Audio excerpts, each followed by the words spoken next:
How to fix Roblox error code 524. Hello everyone, this is Max. Welcome back to another tutorial video.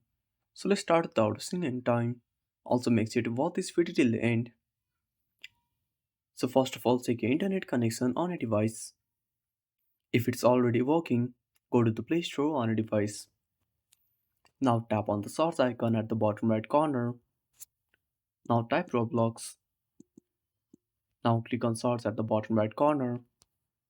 Tap on Roblox and make sure to update to the latest version. If any update is available, simply tap on Update. Then go back to the home screen and open up settings on a device. Now scroll down. Now tap on Apps. Then go to App Management. Now find Roblox. Tap on Roblox. Click on Force Stop. Then go to Storage Usage. Now tap on Clear Data and tap on Delete. Now restart Roblox. I hope this should fix the issue. And that's it. Thanks for watching. Make sure to And that's it. Thanks for watching.